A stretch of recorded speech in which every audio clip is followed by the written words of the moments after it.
Ang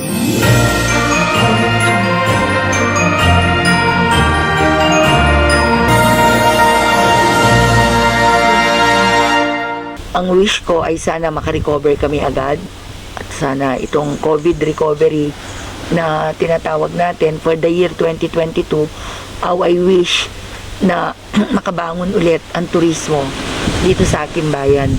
At niisip ko rin sana na kung pwede na after ng turismo, dire-diretso na rin ang aming kabuhayan. Meaning, kahit kung ilawlawag na sana we have to work hand in hand para makipag-cooperate lalo na sa health protocol na pinapaubaya ng ating national government ay tuparin namin yon. Para kung ma-attain namin yung health protocol na tinatawag ay at saka ang tourism naman ay darating na.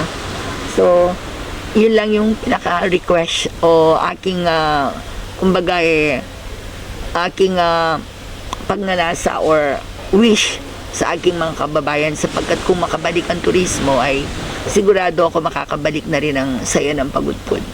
Nais kong batiin ang aking mga kababayan na ng maligayang Pasko at manigong bagong taon sa amin lahat dito sa Pagudpud.